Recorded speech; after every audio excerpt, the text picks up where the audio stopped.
मुख्तसर ज़िंदगी है, ये मेरी तकरीर भी आखिरी हो सकती है। बोलो ये बात सही है कि गलत है? रात को जब सोया करो तो बहुत अच्छी बात बता रहा हूं, इसको 10 दिन आजमाना, नेकी की तरफ कदम बढ़ने लगेंगे। रात को सोया करो, दिल नहीं भी माने, दिमाग नहीं भी आए, मोबाइल को एक तरफ रखा और सोचने लगे कुछ दिनों के बाद एक कब्र के ऊपर तख्ते लगा के मुझे अंदर बंद करके रख दिया जाएगा। 10 साल के बाद नहीं, 15 साल के बाद नहीं, चलो 20 साल के बाद एक दिन तो वो आएगा जो मैं दफन हो जाऊंगा।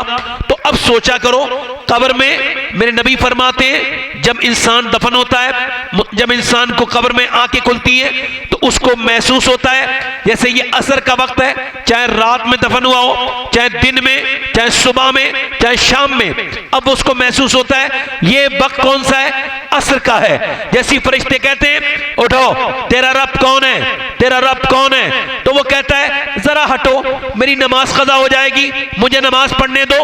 हुजूर फरमाते हैं जब वो नमाज की बात करता है फरिश्ते चले जाते हैं। मतलब क्या है, इस बात को समझ रहे हो? जिसको इतनी आदत है नमाज की कि जब आंख खुली असर का टाइम देखा तो उसने कहा बाद में तुमसे बात करूंगा, अभी नमाज का वक्त कम है, मुझे नमाज पढ़ने दो। फरिश्ते चले गए, हदीस यहां पर खत्म हो गई। मगर मुहद्दिसीन ने लिखा इसका मतलब साफ है, फरिश्ते वापस जाके ये ऐलान कर रहे हैं अरे जिसे कब्र में आके भी नमाज याद हो उससे ये नहीं पूछना है कि वो किसका बंदा है। बहुत अच्छे, जिंदाबाद जिंदाबाद, जवाब ने मियां जिंदाबाद जिंदाबाद। अब जिसको नमाज की आदत ही नहीं, न नमाज पढ़ता, न कुरान पढ़ता, न नबी को याद करता, न दुरूद पढ़ता, 22 साल का नौजवान बाइक पे जा रहा है और बुलेट चला रहा है, उस नौजवान को जिसकी बेहतरीन डोले शोले हैं, बेहतरीन मजबूत जिस्म है और जिम कर करके आ रहा है, कान में उसके लगी हुई है लीड और कान में उसके गाना लगा हुआ है, 22 साल का नौजवान। मगर मौत ने उसको इतनी भी मोहलत न दी कि वो ठहर जाता, अपनी गाड़ी रोक लेता, अपने कानों से वो गाने की लीड हटा के तौबा कर लेता। नहीं नहीं, उसकी मौत ने उसे उसके ऊपर ही पकड़ लिया और वो वहीं पे मर गया। जब मौत का फरिश्ता आता है तो इंसान कहता है ओए मुझे एक दिन का वक्त दे दे, का तूने सारे दिन गवा दिए, का मुझे थोड़े दिन का वक्त दे दे, मैं अपने रब को राजी कर लूं, और तूने सारे दिन गवा दिए, सारे वक्त खराब कर दिए। मेरे गौसे आजम फरमाते हैं, सुनना मेरी तकरीर का सबसे कीमती बात यही है जो मैं कहते जा रहा हूं। गौसे आजम फरमाते हैं मौत तुम्हें हाल बदलने नहीं देगी, तो जिस हाल में मरना चाहते हो उसी हाल में जीना शुरू कर दो। अब अगर मोबाइल देख के, गंदी वीडियो देख के मरना चाहता है तो रात को बिस्तर पे सोते सोते देखा कर, इसी हाल में मरेगा और इसी हाल में उठेगा। अब उस नौजवान के बारे में आपका क्या ख्याल है जिसका हाफिजा मुकम्मल हुआ है, 15 साल की उम्र है और अपने घर आया है, अगले हफ्ते उसकी दस्तार है, माँ खुश है, बाप भी खुश है, अचानक बेटा नहा के निकला जुमे की नमाज के लिए, मगर मस्जिद तक ना जा सका, गिर गया, उसकी रूह निकल गई। डॉक्टर के यहाँ लेके गए, डॉक्टर ने कहा ये तो इंतकाल कर चुका है। माँ जाके कहती है मेरे लाडले, मेरे और बच्चे मेरे हाथ का खाना खाते थे, मगर मैंने ये अपने दिल पे पत्थर रखा, कुर्बानी दी कि तू मदरसे की दाल रोटी खाता था, तेरे और भाइयों के मैं कपड़े धोती थी, मगर तू अपने कपड़े 8 और 9 साल की उम्र में खुद धोता था। मेरे बच्चे इस वजह से अपने सीने पे पत्थर रखा था कि तब तू बड़ा होगा और जब मैं इंतकाल कर जाऊंगी, कब्र में जाऊंगी, तो मेरी कब्र के अंधेरे में जब मैं मुब्तला होंगी तो मेरा बेटा कुरान पढ़ेगा अपनी माँ की कब्र पे, तो फिर मेरे लाडले मेरी कब्र रोशन हो जाएगी। मगर ये तूने कैसा सदमा अपनी माँ को दिया है। फिर उसके बाद बाप कहता है मेरे लाडले मैं पापी हूँ, गुनहगार हूँ, मुझे उम्मीद थी कि जब मैं मरूंगा और मेरा बेटा मेरी जनाजे की नमाज पढ़ेगा तो मेरा अल्लाह मुझे जरूर बख्शेगा, मगर मेरे लाल, मेरे बेटे, ये तूने मेरे दिल पर कैसा असर कर दिया, ये कैसी तूने मेरे ऊपर, कैसा तूने मेरे ऊपर ये बात जाहिर की कि अब मुझे तेरा जनाजा उठाना पड़ेगा। 18 साल के नौजवान मर रहे हैं मगर लोगों को तौबा करने की तौफीक नहीं हो रही। ये फितन का दौर है। ये महलों से देख करके, महलों को देख के गुमराह ना हो जाओ, गाड़ियों को देख के गुमराह ना हो, बल्कि कब्रों में जाके देखो, बड़े बड़े शहंशाहों की कब्रों में उनकी नाक और मुंह में उनके कीड़े चल रहे हैं, उनकी हड्डियों ने उनके गोश्त छोड़ दिए। बड़े बड़े चौधरियों की कब्रों पर उनकी औलाद तक फातिहा पढ़ने के लिए नहीं जा रही। किस दुनिया में मुब्तिला हो, हसीनाओं के हुस्न पे आशिक ना हो, बल्कि जाके कब्रों में देखो कितनी हसीनाओं को रोज मिट्टी खाती चली जा रही है। कितने कब्रिस्तानों में मुर्दे अपने मरने वालों का, अपने जिंदा लोगों का इंतजार कर रहे हैं। कोई आए और फातिहा पढ़े मगर कोई फातिहा पढ़ने के लिए तैयार नहीं। ऐ मेरे नौजवान, अगर तू तौबा करता है तो यकीन रख तुझे मुबारक हो कि तू तौबा वाला बन के मरेगा, और अगर तू तौबा नहीं करता है तो तुझे ये बुरी खबर तुझे ये बुरी खबर है कि तू बगैर तौबा के मरेगा। अगर तू गंदी आंखें करता है मोबाइल पे, अगर तू फेसबुक पे गंदी फिल्में देख देख के जी रहा है तो तुझे ये बड़ी बुरी खबर है कि तू फेसबुक की फिल्में देख देख के मरेगा। अगर तू अपने नबी पर दुरूद पढ़ पढ़ के सोता है तो तुझे मुबारक हो के दुरूद पढ़ पढ़ के सोएगा, मरेगा। याद रख, अगर तू सजदे करने वाला है तो सजदा करके मरेगा, अगर बगैर सजदा करे तू जिंदा है तो बगैर सजदा ही करके मरेगा।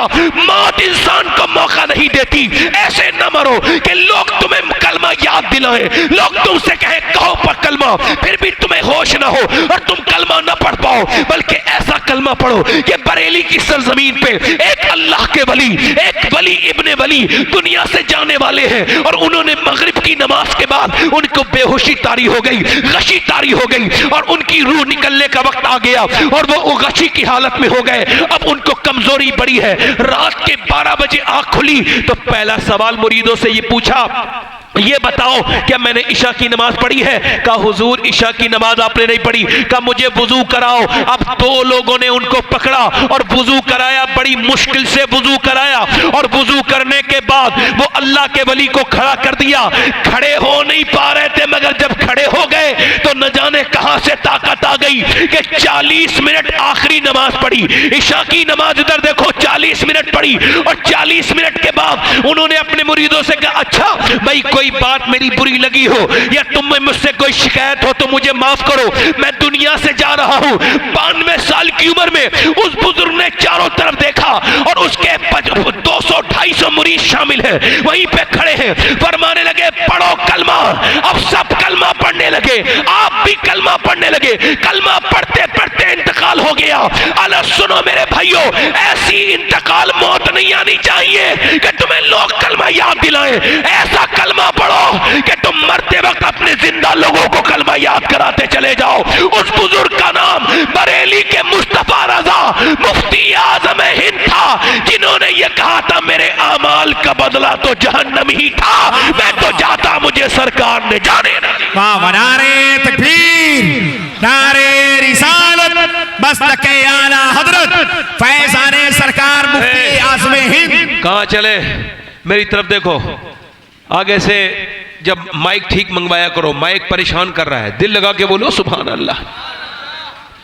तो आज से अगर आप ये चाहते हो कि मौत आपकी नेकियों के साथ हो तो बोलो बात क्या है? जैसे मरना चाहते हो वैसे ही जीना। जल्दी बोलो, वैसे ही जीना। जो माँ बाप की खिदमत करते करते जी रहा है इंशाअल्लाह जन्नत में जाएगा, है ना। हमारे सैयद साहब बैठे हैं, मैंने बगैर किसी तमहीद के तकरीर कर दी थोड़ी देर, इस वजह से आप बैठे रहें। अगर आप कहें तो 2-3 शेर पढ़ दूं। हमारे सद्दाम राही साहब तो चले गए, है ना। अगर कहो तो पढ़ दूं। अब जरा दोनों हाथ उठा के बोलो लब्बैक या रसूल अल्लाह। मेरी आवाज़ ऐसी नहीं है जैसी माइक में आ रही है, अल्लाह ने ठीक ठाक आवाज़ दी है मुझे, मगर यह है कि माइक का मसला है। इमरान भाई का साउंड है, इमरान कहिए ना, इमरान भाई का साउंड है ना। हाँ बहुत अच्छा।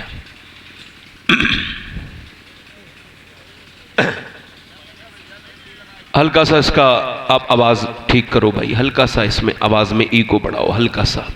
हाँ ज़बान भी से कहना जो मदीने को तू जाए,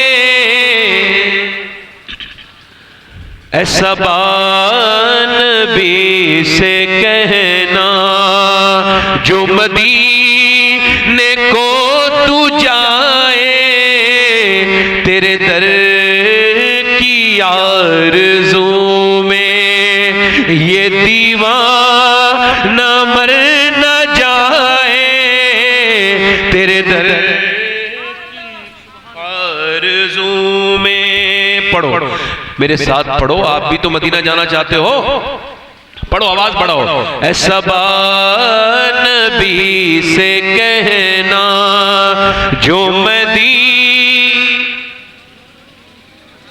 मैं आपको याद करा देता हूं, जो मदीने को तू जाए, क्या? ज़बान भी से कहना जो नौजवानों, गाना तो गाना सीख लिया होगा, अब नात पढ़ना भी सीख लो, जरा आवाज बुलंद करो। अल्लाह ने आपको ये गर्दन जवाब देने के लिए नहीं दी है, आपको जबान दी है, जबान से जवाब दो। पढ़ो। ज़बान भी से कहना जो तेरे दर की आरज़ू में ये तेरे दर की आरज़ू में ये दीवार, और तेरे गम में काश सरवर मेरी जिंदगी ये गुजरे, और मुझे मौत भी जो आए तेरे शहर ही में आए, मुझे मौत भी जो आए।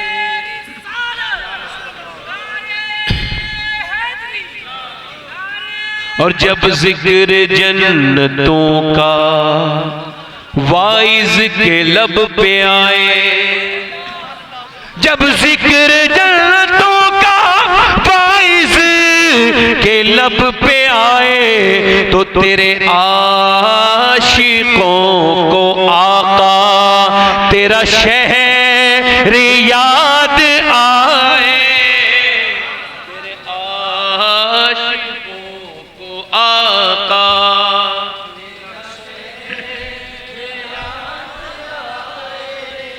तेरे दर की आरज़ू। एक शेर और पढ़ दूं, दिल लगा के बोलो जरा। सोचो तो कैसा होगा जज्बा अबू बकर का, सोचो तो कैसा होगा जज्बा अबू बकर का, कांधों पे मुस्तफा को जो गार पे चढ़ाए, कांधों पे मुस्तफा को जो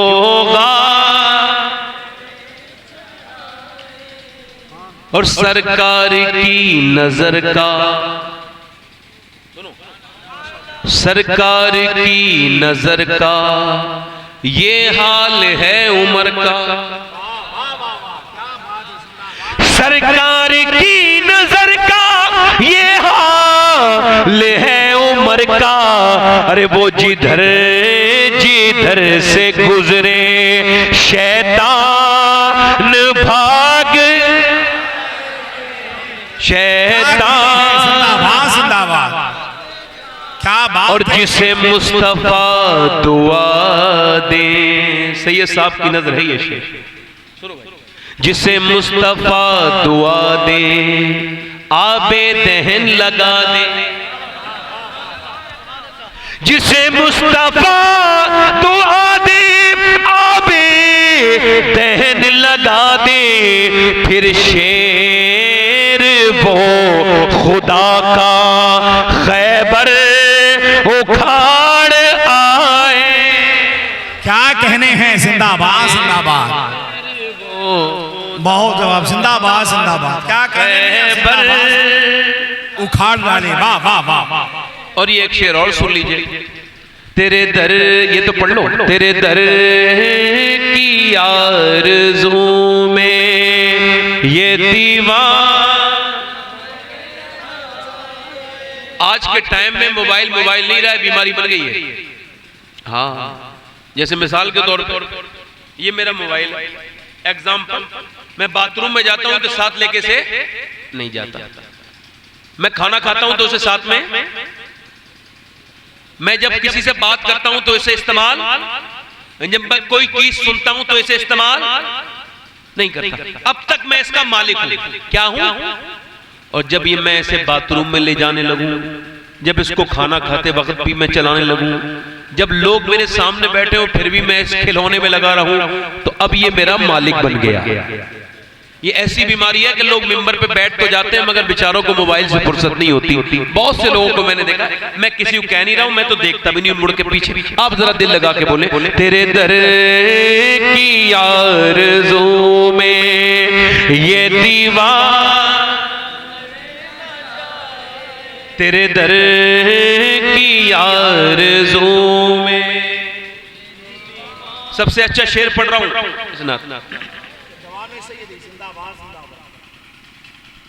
बेटी वो मुस्तफा की कितनी अजीम तर है, मेरे मुस्तफा की बेटी कितनी अजीम तर है। अरे जो ईशान में सर झुकाए और फज्र में उठाए, ईशान में सर झुकाए। बस एक ये मेरी बहनें जिन्हें बेचारियों को फुर्सत नहीं मिलती नमाज पढ़ने की, गीबतें करने की, इधर उधर घूमने की, बाजारों वजारों की जीनत बनने का वक्त है, उनको नजर है मेरे मुस्तफा की बेटी कितनी अजीम तर है, बेटी वो मुस्तफा की कितनी अजीम तर है, जो ईशान में सर झुकाए और फज्र में उठाए।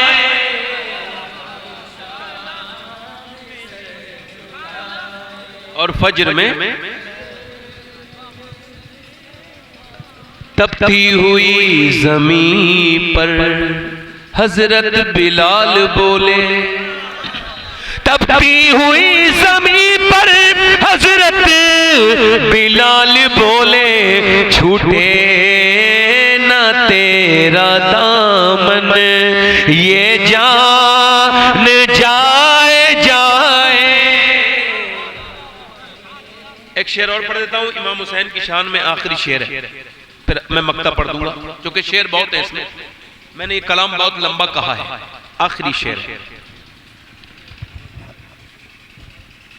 कोई मिसले इब्ने हैदर, नाज़िम साहब शेर सुनिए, कोई मिसले इब्ने हैदर न हुआ है और न होगा, कोई मिसले इब्ने हैदर न हुआ है और न होगा, जो सितम के तीर खाए और खा के मुस्कुराए।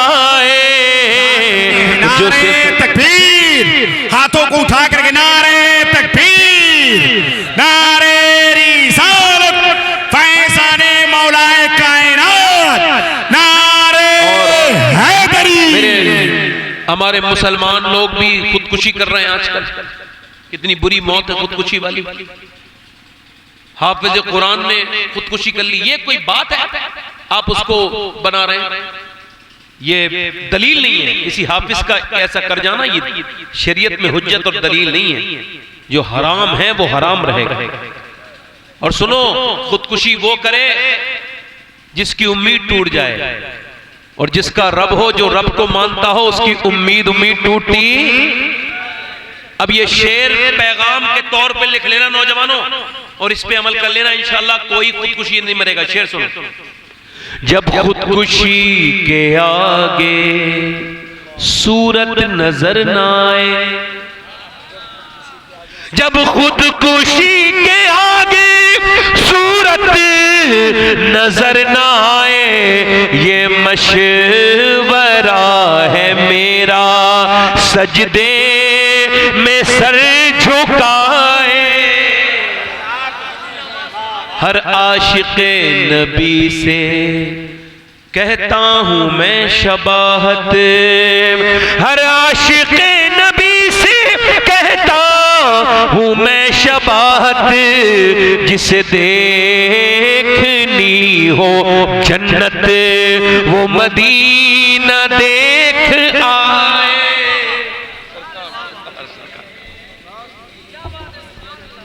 आओ अब कोई उठ के ना जाना, एक हुक्म कर दो, अब कोई उठ के ना जाना। मौलाना अब आ जाओ, माशाल्लाह। अब ये बाद में करना जब मेरी तकरीर खत्म हो जाए तो बैठो बैठो। अब मैं बैठो बैठो। हाँ बड़ी मेहनत हुई। अब दिल लग रहा है आप लोगों को, नहीं लग रहा है? दोनों हाथ उठा के बोलो जिन लोगों का दिल लग गया हो मदीने वाले से, सुभान अल्लाह। अब मैं तकरीर शुरू करता हूँ, हालांकि मैं पहले कर चुका, अब तकरीर शुरू करता हूँ।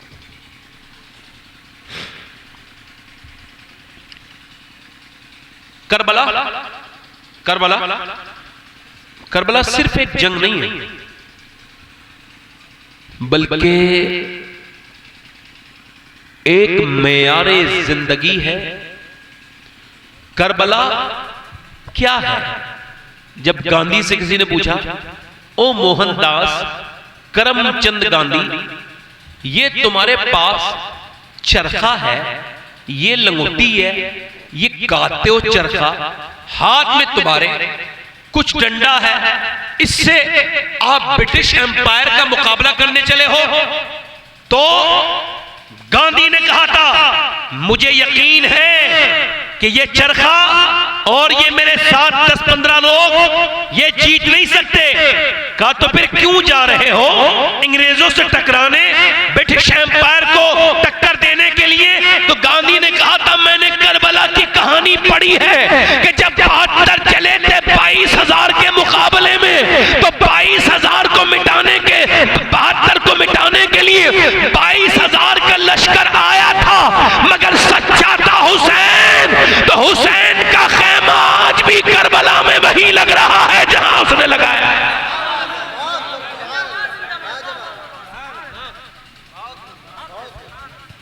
करबला सिर्फ मेरे हुसैन की कुर्बानी का नाम नहीं, करबला तो उनकी उन बीवियों की कुर्बानी का भी नाम है, जिन्होंने अपने शौहर और अपने बेटों की लाशों पे घोड़े दौड़ते देखकर भी नमाज़ें नहीं छोड़ी।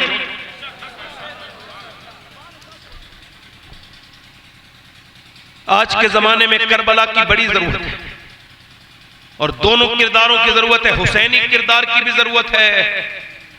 करबला सिर्फ हुसैन की दास्तान नहीं, करबला भाई और बहन की दास्तान है। खुदा की कसम एक नवासी की दास्तान है, एक नवासे की दास्तान है। नवासा हुसैन है जिसके सजदे की कोई मिसाल नहीं मिलती, नवासी ज़ैनब है जिसके पर्दे की कोई मिसाल नहीं। खाली नारे लगाने से हुसैन राजी नहीं होंगे। मैं जो तक बात कह रहा हूं उसे बड़े ध्यान से सुनना। हुसैन कब राजी होंगे? हुसैन राजी तब होंगे जब तुम्हारे घरों की बच्चियों के जिस्मों से टाइट लिबास हट जाएंगे और शरीयत वाले लिबास वो पहनना शुरू कर देंगे। इको कम करो भाई, इको कम करो, बस बैठो आराम से। इधर देखो, दिल लग रहा है, दिल लग रहा है।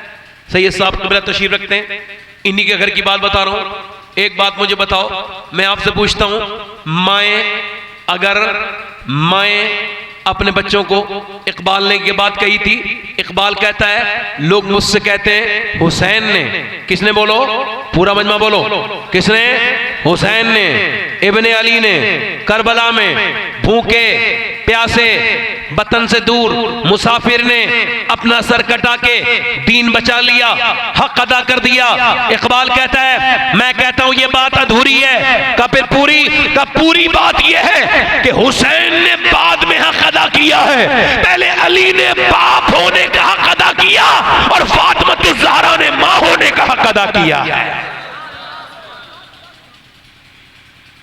ये बताओ, जिसकी मां बेहया हो उसके घर में बाहया बच्चा पैदा होगा? माइक मुझे बहुत परेशान कर रहा है, मगर मैं कोशिश करूंगा कि आप तक अपनी बात पहुंचा दूं, चूंकि मुझ पे बड़ी जिम्मेदारी है। आजकल एक नया ट्रेंड चला है, ठीक, कहते हैं भाई मुसलमानों ने तो कैद में रख दिया अपनी औरतों को। अच्छा, इन्होंने आजाद कैसे किया? चलो इनकी आजादी बताऊं। मुसलमानों ने तो ये कैद किया, पर्दे में रहो, सिर्फ अपने आदमी के सामने आओ और किसी के सामने ना आओ। अच्छा, इन्होंने क्या किया? सबके सामने आओ।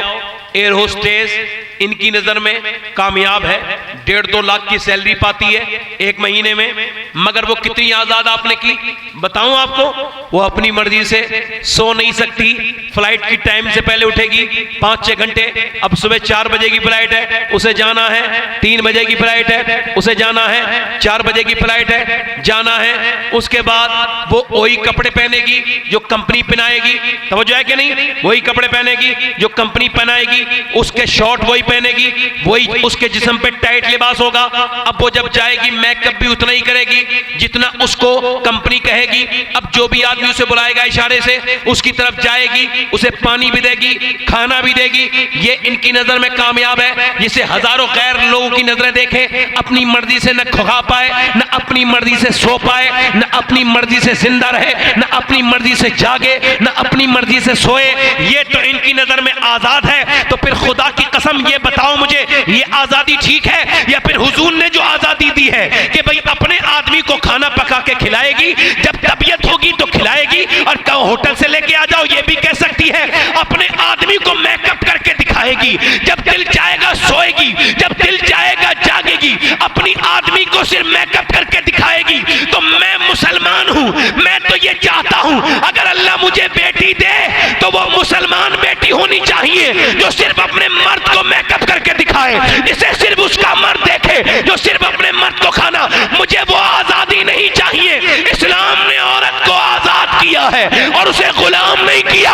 खुदा की कसम लोग कहते हैं कि मुसलमानों ने और औरतों को कैद कर दिया है। मेरे सामने लेकर तो आओ, उसे करबला की दास्तान बताओ। ये करबला में इमाम अली मकाम ने दुनिया को यह पैगाम दिया है कि अगर पर्दे में रहे तो तुम्हारी बेटियां क्या क्या कर सकती है। कि हुसैन ने करबला में इस नबी की आल को किसके हवाले किया? सैयदा ज़ैनब के हवाले किया। वो ज़ैनब है, इस्लाम ने कैद नहीं किया है। जब सारे मर्दों को जब वो शहीद कर दिया गया तो एक बीमार ज़ैनुल आबिदीन को लेकर के करबला से लेके शाम थे, और शाम से लेके दमिश्क, और दमिश्क से लेके मदीने तक जाके नाना के रोजे तक हुजूर की औलाद को पहुंचाने वाला कोई मर्द नहीं है, बल्कि एक औरत है जिसका नाम सैयदा ज़ैनब है।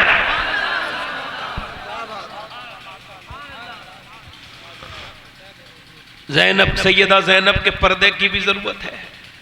करबला ही शुरू कर रहा हूं। ज़ैनब पैदा हुई है, जोर से बोलो सुभान अल्लाह। आज मुझे बताओ, कोई लड़की किसी मालदार के यहां पैदा हो जाए तो पैदाइशी मालदार, किसी बड़े आदमी के घर पैदा हो जाए तो बड़ी लड़की मानी जाएगी। पैदा होते ही मिलियन बिलियन ट्रिलियन डॉलर की मालकिन बन जाएगी। बड़े किसी अमीर के घर में पैदा हो जाए तो दुनिया कहती है बड़ी मालदार है।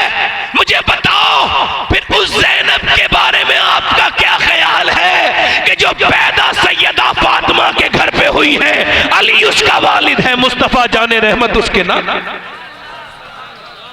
जब ज़ैनब पैदा हुई तो हुजूर ने गोद में ले लिया, क्या कर लिया? और हुजूर घर पे थे नहीं, आए, फिर ज़ैनब को देखा, फिर गोद में लिया, और ज़ैनब को, सैयदा ज़ैनब को, फिर रोने लगे। हुजूर बहुत रोए, इतना रोए कि हुजूर की आंखों के आंसू सैयदा ज़ैनब के चेहरे पे गिरने लगे। सैयदा फातिमा ने पूछा, अब्बा रोते क्यों हैं? अब्बा आप क्यों रोते हैं ज़ैनब को देख के?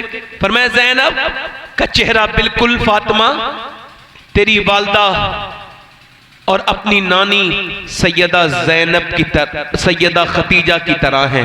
मैंने जब ज़ैनब को देखा है तो मुझे अपनी खतीजा याद आई है। हुजूर के आंसू गिर रहे थे। इस ज़ैनब को याम ज़ैनब नहीं, ये वही ज़ैनब है कि जब हुसैन कांधों पे उतरते थे तो नमाज में ज़ैनब बैठ जाया करती थी। ये कोई आम ज़ैनब नहीं। दुनिया में मुझे लेके तो आओ ज़ैनब के पास, ज़ैनब के पाए की कोई खातून।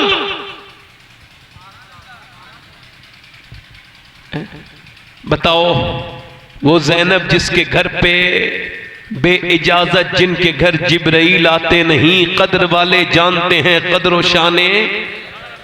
ध्यान से सुनना नौजवानों, बहुत आराम से सुनना मेरी बात को।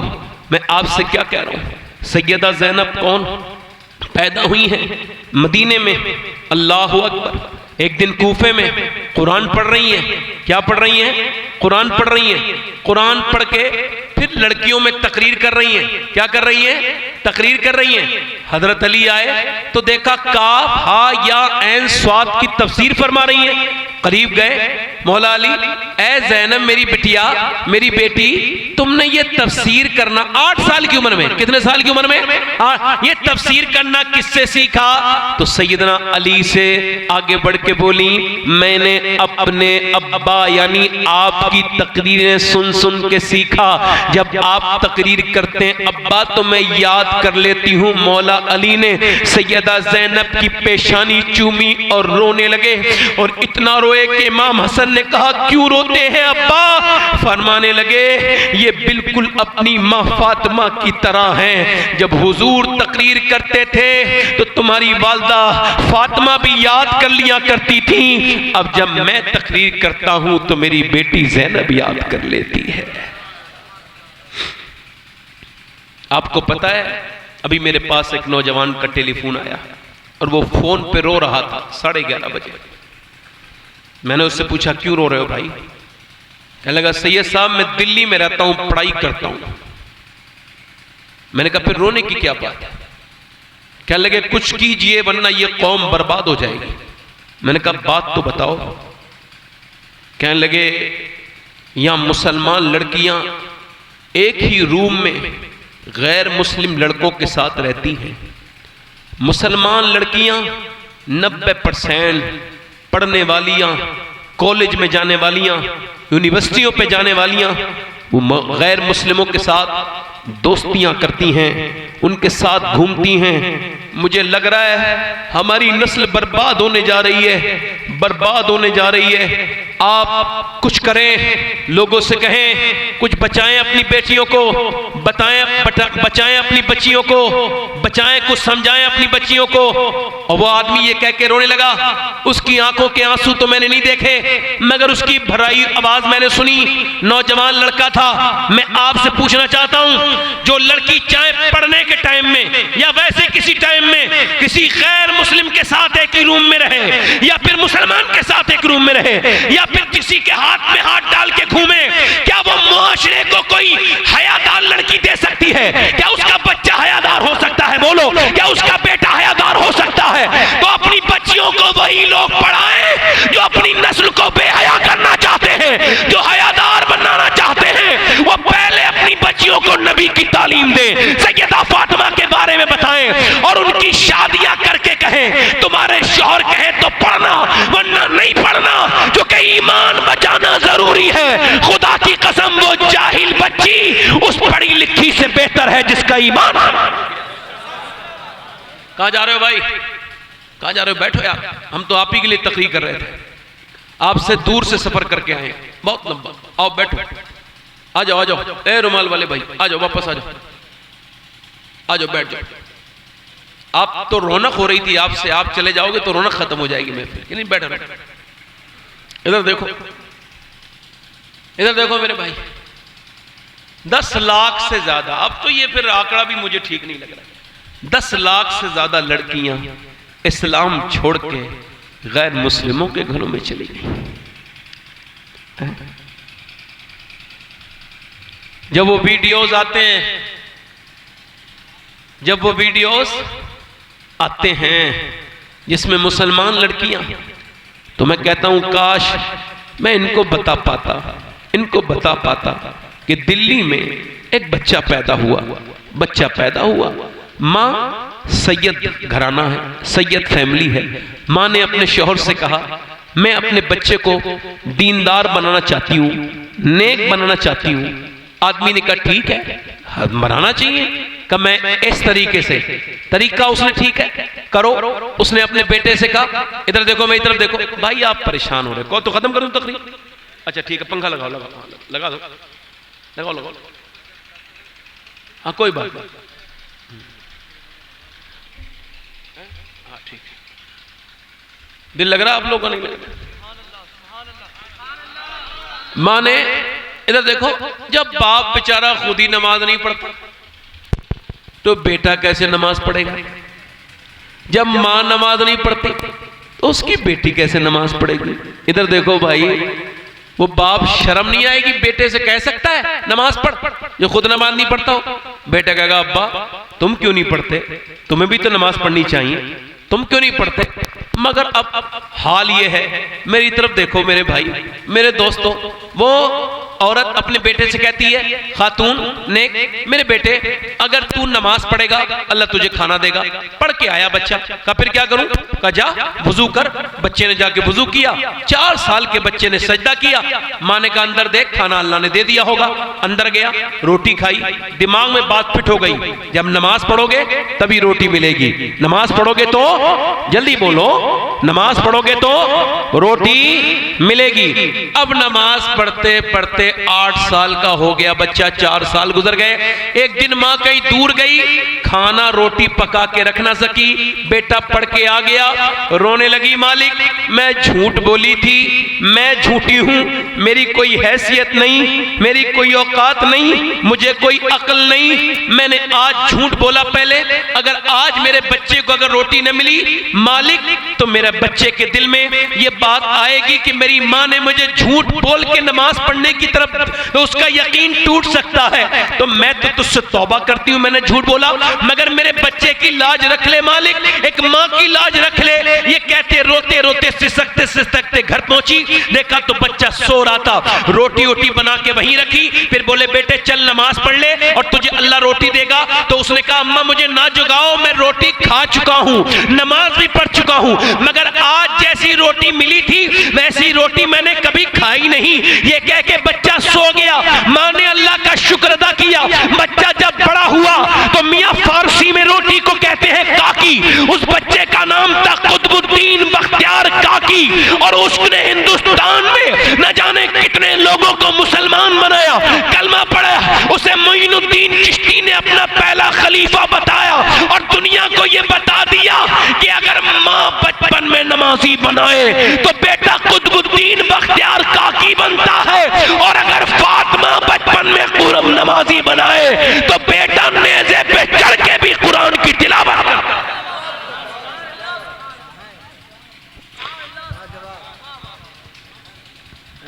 दिल लगा के बोलो, मतलब यह है कि सैयदा ज़ैनब, दिल लगा के बोलो सुभान अल्लाह। 8 साल की ज़ैनब कुरान पढ़ रही हैं और कुरान की तफसीर फरमा रही हैं। सैयदा ज़ैनब वही है, करबला के मैदान में इमाम अली मकाम के साथ गई हैं। इधर देखो, तवज्जो करो, मेरी तरफ गौर करो, मैं आपसे कह रहा हूँ। हुसैन ने, इमाम अली मकाम ने, उन लोगों ने कोई आहो बका नहीं की, चीखे चिल्लाए नहीं, वो लोग सब्र वाले लोग थे, सब्र करके चले गए, दुनिया को दिखा गए। सैयदा ज़ैनब करबला के मैदान में है, इमाम अली मकाम शहीद हो गए, सैयदा ज़ैनब पर्दे में है, हज़रत कासिम शहीद हुए, सैयदा ज़ैनब पर्दे में है, सैयदना कासिम शहीद हो गए, ज़ैनब पर्दे में, औनो मोहम्मद उनके बेटे न सिर्फ शहीद हुए बल्कि उनकी लाशों पर घोड़े दौड़े, वो फिर भी पर्दे में, वो बेपर्दा नहीं हुई। मैं काश अपनी बहनों को ये बात समझा देता जो मैं सैयदा ज़ैनब की सीरत से आपको समझाने की कोशिश कर रहा हूं। जो औरतें ये कहती हैं कि पर्दा तो होता है दिल का, वो जाहिल हैं औरतें। उनसे कहो क्या कभी कोई किसी के दिल पे भी आशिक हुआ है? जिसको भी फितने में मुब्तला देखा, कोई कहता है आंखों पे आशिक हूं, कोई कहता है लबो रुखसार का आशिक हूं, कोई नहीं कहता मैं दिल का आशिक हूं। और अगर यूं होता कि पर्दा दिल का होता तो नबी अल्लाह ये नहीं फरमाता मेरे महबूब आप अपनी बीवियों से, अपनी बेटियों से और मुसलमान औरतों से कहो कि पर्दा करें, अपना चेहरा ढकें। अम्मा आयशा फरमाती हैं हम हज पे जा रहे थे तो नबी पाक ने देखा कि सहाबा की ऊंटनियां दूर चली गई तो फरमाया चेहरा खोल लो आयशा। फिर ऊंटनियां जब करीब आने लगी तो फरमाया चेहरा ढक लो आयशा, चेहरा ढक लो। अब मुझे बताओ जो नौजवान मर्द ये कहते हैं, जो लोग ये कहते हैं हमें अपनी बीवियों पे एतबार है, हमें अपनी बहनों पे एतबार है, तो उन्हें बताओ कि नबी की बीवी ज्यादा भरोसे के लायक है कि या तेरी बीवी? मैं भी क्या तकरीर करने लगा हूं। कभी कभी सोचता हूं सिर्फ जज्बाती तकरीर तो नहीं कर रहा हूं, फिर मैं सोचता हूं मैं जज्बाती इंसान नहीं हूं, मैं तो हकीकत बात करना चाह रहा था। क्या हकीकत करना चाह रहा था मालूम है? इधर देखो, मेरी तरफ देखो। मैं यही आपसे कहना चाहता था कि करबला के मैदान में सैयदा ज़ैनब ने देखा सब शहीद हो रहे हैं, हल्के हल्के सब शहीद हो गए। एक तरफ देखो, गौर करो, ज़ैनब के सर से चादर छीन ली गई, फिर भी वो उन्होंने अपने चेहरे पर चादर लगाई। अल्लाह अकबर। ये किसकी बेटी हैं? नबी पाक की बेटी हैं, सैयदा फातिमा की बेटी हैं, अल्लाह के रसूल सल्लल्लाहु अलैहि वसल्लम की उस दुख्तर की बेटी हैं, सैयदा खातून जन्नत की उस दुख्तर की सैयदा खातून जन्नत की बेटी हैं कि जब सैयदा फातिमा आती थी इनकी वालदा तो मेरे नबी उठ के खड़े हो जाते थे। सहाबा इकराम ने पूछा या रसूल अल्लाह आप सबसे ज्यादा किससे मोहब्बत फरमाते हैं? फरमाया मैं अपनी बेटी फातिमा से मोहब्बत करता हूं।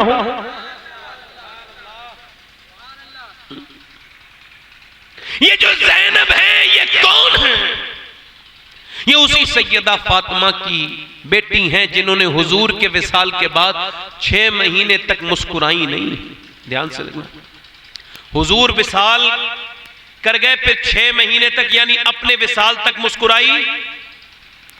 कभी हुजूर की बेटी को किसी ने मुस्कुराते? रात को हुजूर की कब्र पे जाती थी और जाके हुजूर की कब्र की मिट्टी उठाती थी और उसको सूंघती थी और मौला अली से कहती थी अली देखो और सूंघो, जो मेरे अब्बा की कब्र की मिट्टी सूंघेगा उसे कभी मुश्क की खुशबू भी अच्छी नहीं लगेगी।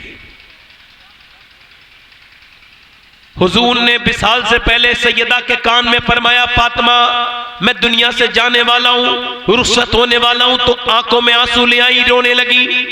फिर हुजूर ने फरमाया फातिमा मैं सबसे पहले तुम मुझसे मिलोगी मेरे अहले बैत में। तो सैयदा फातिमा मुस्कुराने लगी। सैयदा आयशा कहती हैं फातिमा एक दिन अब्बा ने कान में कुछ कहा था तो रोई थी और कुछ कहा था तो मुस्कुराई थी।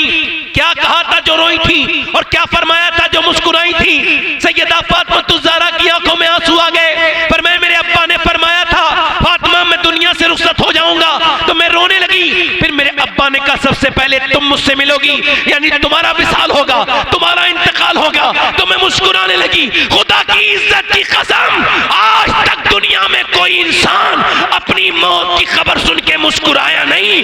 नबी की बेटी इतनी मोहब्बत करती है अपने वालिद से कि वालिद की मोहब्बत में अपनी मौत की खबर सुन के भी मुस्कुरा रही है। हज़रत अली कहते हैं वो खामोश रहती थी। अनस इब्न मालिक से कहती थी अनस इधर देखो, अनस ओ अनस तेरे दिल ने गवारा कैसे कर लिया कि तूने मेरे अब्बा को मिट्टी के नीचे छुपा दिया, तेरे दिल ने कैसे गवारा कर लिया? हजरत अली कहते हैं वो खामोश थी, वो मुस्कुराती नहीं थी। एक दिन मैंने देखा, हालांकि सैयदा फातिमा तुज़ारा कहते मैंने देखा मुस्कुरा रही हैं, कभी हजरत हसन को नहला रही हैं, फिर हुसैन को नहलाया, फिर ज़ैनब को नहलाया, उनको कपड़े पहनाए, उनके बाल काटे। मैंने देखा घर सफा कर रही हैं, जल्दी जल्दी कपड़े, जल्दी जल्दी बर्तन सारे सफा करके जल्दी जल्दी कुएं से पानी भर के लाई। और फिर मैंने पूछा फातिमा आज बड़ी खुश नजर आती हो, 6 महीने के बाद आपके चेहरे पे मुस्कुराहट देखी है, क्या बात है? सैयदा कह लगी, आज मेरे अब्बा ख्वाब में आए थे, कुछ ढूंढ रहे थे। मैंने पूछा अब्बा क्या तलाश करते हैं? फरमाया मैं अपनी बेटी फातिमा को तलाश कर रहा हूँ। इसका मतलब अली ये है कि मैं दुनिया से जाने वाली हूँ। अब मैं जब जाने वाली हूँ तो मैं इस वजह से मुस्कुरा रही हूँ। मैं अपने बच्चों की आखिरी बार इनको नहला रही हूँ। मेरे हसन को मैंने नहला दिया, मेरे हुसैन को मैंने नहला दिया, मैंने ज़ैनब को नहला दिया, मैंने घर का सारा काम कर दिया। मेरे बाद जब मैं विसाल कर जाऊं तो मेरे बच्चों का ख्याल रखना। ये कह के नबी की बेटी लेट गई बिस्तर पर। हजरत अली से कह लगी मुझे माफ करके दें, मुझे माफ कर दें, अगर कोई कमी रह गई हो आपकी खिदमत में, मैं आपकी बीबी हूँ। हजरत अली ने कहा क्यों? कि जब मेरे अब्बा ने फरमाया था, जब मुझे रुखसत किया था, ऐ मेरी बीबी, ऐ मेरी बेटी फातिमा, आज तो तुम जा रही हो, मैं तुम्हें अली की बीबी के तौर पे दुनिया से यहाँ से रुखसत कर रहा हूँ, मगर जब कयामत के दिन मुझसे मिलो मेरी बेटी फातिमा, तो इस हाल में मिलना कि तुम्हारे शौहर अली तुमसे राजी हो जाएं। तो मैंने अगर कोई कमी बेशी छोड़ी हो, कोई तकलीफ पहुंची हो तो मुझे माफ कर दे। मौला अली कहते हैं मैं रोने लगा। फातिमा आपने तो कभी मुझसे एक जोड़ी कपड़ा तक नहीं मांगा, पूरी जिंदगी में एक जोड़ी कपड़े तक का सवाल नहीं किया। मेरे घर में 16 दिन का फाका करके जा रही हो, मुझे माफ करके चली जाओ। नबी की बेटी रोने लगी। हजरत अली कहते अब क्यों रोती है? फरमाने लगी जीते जी तो पर्दा किया है मैंने पर्दा किया है, 17 पैमत की चादर पहन के पर्दा किया है। हजरत अली कहते हैं मेरी शादी हुई, मेरी फातिमा मेरी दुल्हन बन के घर में आई। मैं जब अंदर गया तो मैंने जाके देखा तो मैं रोने लगा। उन्होंने पूछा रोती क्यों है? मैंने कहा कोई भी लड़की हो और जब वो रुखसत होती है उसके दिल में ख्वाहिश होती है वो जब दुल्हन बने तो नए कपड़े पहने। तो मैं सोच रहा हूं आपके शिकन चेहरे पे कोई नहीं, आपकी जबान पे कोई शिकवा नहीं, मगर आप जिस कपड़े में दुल्हन बनी है उसमें 17 पैमद लगे हुए हैं। हुजूर की बेटी, बस यही सोच के मेरी आंखों में आंसू आए हैं। हजरत अली कहते हैं अजीम बाप की अजीम बेटी आगे बढ़ी और फिर मेरा हाथ पकड़ के बोली है अली आप अपना दिल थोड़ा ना करें। मेरे अब्बा ने फरमाया था फातिमा अल्लाह कपड़ों से राजी नहीं होता, अल्लाह तो सजदों से राजी होता है, अल्लाह तो सजदों से राजी होता है। ये जो फैशन के कपड़े पहन रही हैं, जिनकी अलमारियों में कपड़े, ये दुनिया चंद दिन की है। मौत जब आएगी तो इन्हें इसका हिसाब देना पड़ेगा।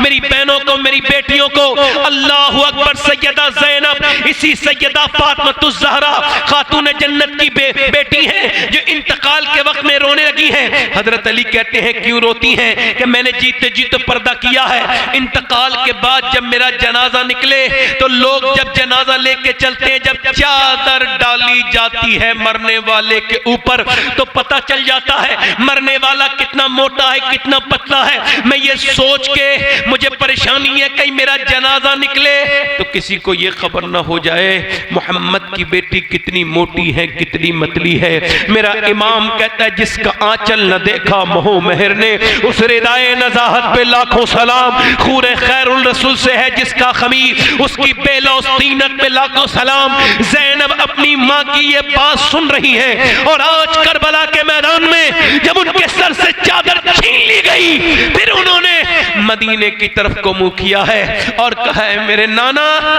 मैं वही ज़ैनब हूँ। जब मैं मेरे नाना जब मैं चलती थी, मैंने जब छोटी थी तो मैंने अपनी अम्मी से वादा किया था मैं पर्दे की पाबंद रहूंगी, मगर नाना मेरे सर से चादर छीन ली गई। मैं वही ज़ैनब हूँ जिसे आप गोद में खिलाते थे, मैं वही ज़ैनब हूँ जो भी जब आपके कांधों पे बैठ जाती थी तो आप मुझे गिराते नहीं थे बल्कि मुझे प्यार करते थे।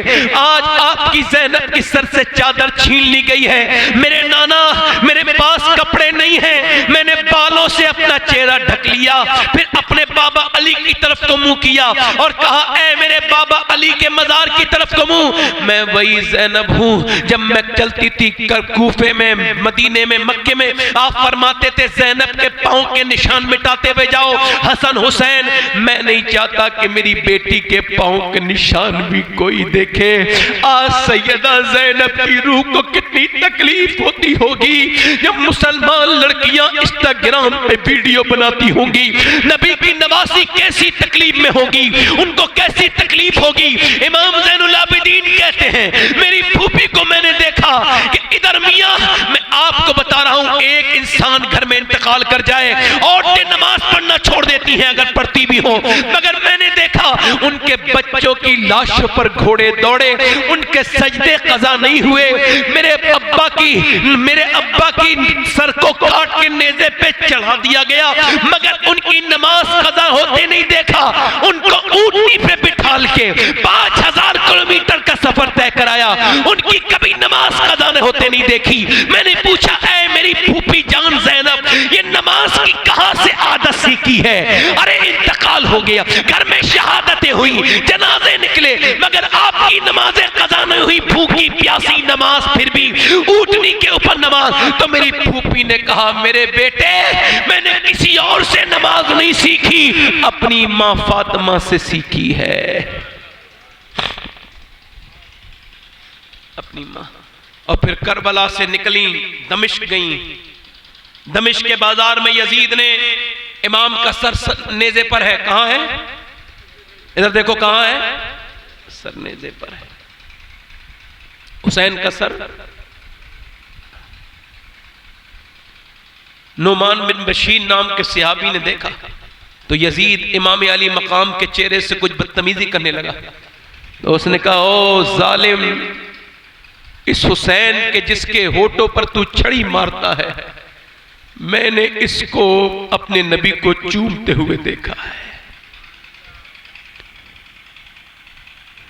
बेड़ियां पड़ी हुई हैं ज़ैनुल आबिदीन के, सुनो, सैयदा ज़ैनब कैद में है। यजीद ने कहा, देखो इनको जिल्लत नसीब हुई और मुझे इज्जत मिली, इनका क्या हाल हुआ देखो। सैयदा ज़ैनब खामोश खड़ी थी, मगर जब ये सुना तो इधर देखो, इधर देखो, बोलना शुरू हो गई। और क्या फरमाया? पहले कुरान पढ़ा, फरमाया व तो इज़्ज़ु मन तशाओ व तो ज़िल्लु मन तशा बियदिकल खैर।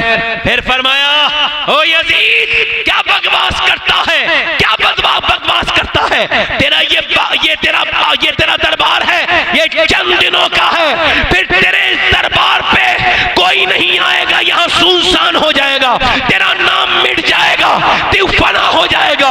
मेरे भाई को बुरा कहने वाले, तू तो फना हो जाएगा, मगर कयामत तक जब कोई खतीब मिंबर पे चढ़ा होगा, जब वो जुमे का खुतबा पढ़ेगा, तो मेरे नाना की भी तारीफ करेगा, मेरे भाई हुसैन की भी तारीफ करेगा। नोमान बिन बशीर, और यह हवाला मैं दिखा दूंगा, एक नाबीना, इनकी आंखें नहीं थी, सियाबी वो थे, उन्होंने नोमान बशीर का हाथ पकड़ा, ओ नोमान, ये तो अली की आवाज लगती है, क्या अली है यहां पर? हजरते नोमान बिन बशीर बोले, नहीं अली नहीं है, ज़ैनब है, ज़ैनब। मगर ये अली की वो आवाज नहीं है।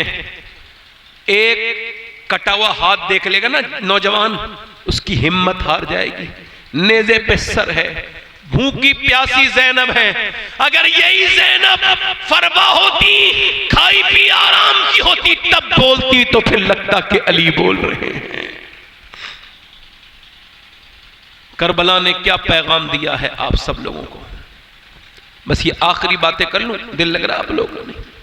करबला का पैगाम यह है कि अपनी आंखों को मोमिन बनाओ। किसको बनाओ बोलो? आंखों को मोमिन बनाओ। करबला का पैगाम यह है मेरे भाइयों कि तुम्हें बताना ना पड़े तुम हुसैन के गुलाम हो। ऐसी सच्ची जिंदगी गुजारो, तुम्हारी सच्चाई देख के लोग कहें ये हुसैन का गुलाम है।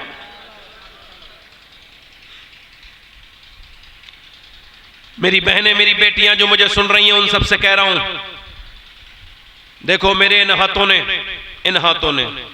अपने बाप को, अपनी मां को और कितने लोगों को कब्र में उतारा है, मुझे कुछ याद भी नहीं।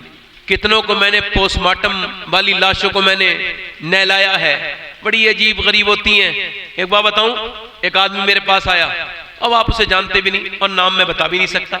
वो मुझसे बोला, सैयद साहब मेरे लिए दुआ कर दें, मेरे बच्चों के लिए। अब बड़ी अजीब बात है, सुनना जरा ध्यान से सुनना, कान खोल के सुनो। मैंने पूछा क्या हुआ? कहने लगे एक मेरा बच्चा 5 साल का है, एक 7 साल का है। मेरी बीवी ने कहा बच्चों को डांटे। मैंने कहा क्या हुआ? कहने लगे ये मोबाइल में ऐसे आवाज देके दोनों, और उसमें कह रहे थे गंदी तस्वीर, गंदा वीडियो, ऐसी लड़की का वीडियो। और ये 5 साल का मेरा बच्चा भी देख रहा था, 7 साल का भी देख रहा था। मैंने उन्हें तो डांट दिया, मगर मैं फिर बहुत रोया हूं। मैंने तौबा की है, चूंकि मेरी आंखें खुद देखती हैं तो मेरा असर मेरे बच्चों पे पड़ गया। मैंने आज से तौबा कर ली, मैं नहीं देखूंगा तो मेरे लिए दुआ कर दें, मेरे बच्चे भी जहन्नम से बच जाए। नहीं समझे? हुजूर फरमाते हैं हर बेटा अपने बाप का राज है। राज क्या है बोलो? राज है राज। बड़ा ही बिगड़ा हुआ आदमी था, एक बिगड़ा हुआ लड़का, निहायत ही खराब, लड़कियों पे तंज करता था। एक दिन वो बिल्कुल नेक हो गया, आंखें उठा के नहीं देखता है। 1 महीना गुजर गया तो दोस्तों ने कहा भाई तू बड़ा नेक हो गया, पहले तो तू ही लड़कियों पे बुरी बातें करता था, जाते निकल के देखता था, अब क्या हुआ है? कहने लगा मुझे एक पीर मिल गया, उसे देख के मैंने तौबा कर ली। कहा हमें भी उस पीर का नाम बता। कहा मैं बेटी का बाप बन गया हूं, मेरी बेटी मेरी पीर बन गई है, उसको देखा है जब से पैदा हुई है। तौबा करता हूं मालिक, इसी रस्तों से गुजरेगी, जिन रस्तों की लड़कियों पे मैं तंज करता हूं, उन पे बदनिगाही डालता हूं, बदनिगाही करता हूं, उनके साथ बुरी निगाह डालता हूं, तो मैं अपने रब के सामने तौबा करता हूं मालिक, मेरे पुराने गुनाह माफ करके मेरी बेटी को, मेरी बहन को इससे बचाना। एक सहाबी हुजूर के पास आया, या रसूल अल्लाह मुझे जिना करने की इजाजत दे दे। सरकार ने उससे फरमाया तेरी मां के साथ कोई जिना करेगा तो बर्दाश्त करेगा नहीं, तेरी बीबी के साथ करेगा बर्दाश्त करोगे नहीं, तेरी बेटी के साथ करेगा कोई बर्दाश्त करोगे नहीं, तुम्हारी मां के साथ करेगा बर्दाश्त करोगे नहीं। फरमाया तुम मुसलमान हो तो जो अपने लिए पसंद करते हो वो अपने भाई के लिए भी पसंद करो। मूसा अलैहि सलाम के जमाने में एक औरत एक आदमी के पास आई, कहने लगी मुझे कुछ दे दे, कुछ दे दे मुझे खाने पीने के लिए, मेरे बच्चे बीमार हैं और वो भूखे भी हैं। उसने कहा मैं तो एक रात में एक औरत के साथ जिना करता हूं, तू ऐसा कर रात को मेरे साथ जिना करने का वादा कर, आ जाना, मैं रात को तुझे दे दूंगा पैसा। उसने कहा मैं अपना जिस्म बेचने नहीं आई, चली गई। दूसरे दिन उसने बच्चे रोने लगे, एक बच्चे ने पकड़ा पल्लू और गिर गया नीचे को, अम्मा खाना लेके आई, भूख से गिर गया। मां बेचैन हो गई, जाके बोली जो तेरा दिल चाहे वो कर लेना, अब मुझे खाने के लिए कुछ दे दे। वो उसको खाने के लिए कुछ दे दिया, वो चली गई, खिला पिला के सुला के आ गई। रात में दरवाजा बंद है, वो आगे बढ़ रहा है जिना करने के लिए, वो कांप रही है, वो हाथ आगे बढ़ा रहा है, वो कांप रही है, वो हाथ आगे बढ़ाता है, उसके हाथ जैसी लगा उसकी आंखों से आंसू गिरने लगे। वो रोने लगी, रोता क्यों है, रोती क्यों है? क्या मैंने तुझे पैसे नहीं दिए? क्या सब कुछ पैसे थोड़ी होते हैं, ईमान भी कुछ होता है। क्या मतलब? कि जब मैं रात को सजदा करती हूं तब भी अल्लाह मुझे देखता है, और आज मैं अपना जिस्म बेचने आई हूं तब भी मुझे अल्लाह देख रहा है। तो मैं अपने मालिक से कह रही हूं मेरे करीम, मेरे रहीम, मैं तेरी बहुत कमजोर बंदी हूं, मगर मैंने कभी जिना नहीं किया, तू इस पर गवाह है। अगर मेरे बच्चे भूखे न होते और बच्चों की भूख मुझे न सताती तो मैं कभी जिना न करती, मुझे माफ कर देना मालिक। अपनी कमजोर बंदी को, वो ऐसी रोई, उसके रोने से उसका दिल धुल गया, आंखों से आंसू जारी हुए। बोला जे मैं तुझे अपनी बहन बनाता हूं, तूने मेरी आंखें खोल दी। इतनी परेशानी में याद करती है अल्लाह को, ले पैसे ले। वो तो चली गई, सजदे में गिर गया, रोने लगा, मालिक एक रात आई थी और मैंने हाथ तक नहीं लगाया फिर भी रोती है, और मैंने तो कितनी इज्जतें लूट ली। अगर मेरे जैसा गुनहगार कोई नहीं तो तेरे जैसा करीम भी कोई नहीं, मुझे माफ कर दे, मेरे माफ कर दे मुझे। ऐसा रोया कोई बंदा तेरे दर पे जो आंसू रोल देता है, मेरे मौला दरे तौबा तू उस पर खोल देता है। रोया, उसके दरवाजे पे दस्तक हुई, सुबह को सो गया रोते रोते, सुबह को दस्तक हुई, दरवाजा खोला, कौन? सामने खड़े थे हजरत मूसा अलैहिस्सलाम, बोले अल्लाह ने तुझे सलाम कहा है, मेरा नाम मूसा है। कहने लगा मूसा कोई गलत जगह आ गए, रॉन्ग, ये आपका अच्छा सही एड्रेस नहीं है, मैं तो इस इलाके का सबसे घटिया इंसान हूँ, इज्जतें लूटता हूँ, मुझे अल्लाह सलाम नहीं कहेगा। मूसा अलैहिस्सलाम बोले कोई नेकी की है? कहा क्या नेकी की है? रो के बोला मैंने ये नेकी की है कि रात मैंने एक लड़की को छोड़ दिया था। का फिर मैं रोया था। कितना रोया था? का मेरी आंख का आंसू ढलक के मेरे गाल तक आ गया था। मूसा अलैहिस्सलाम ने उसके सर पे हाथ रख के कहा सुन तू रो मत, अल्लाह ने मुझे भेजा है। कहा है मूसा मेरे बंदे से कहना वो जो छुप छुप के रो रहा था ना, उसके रोने को अल्लाह ने कबूल कर लिया है।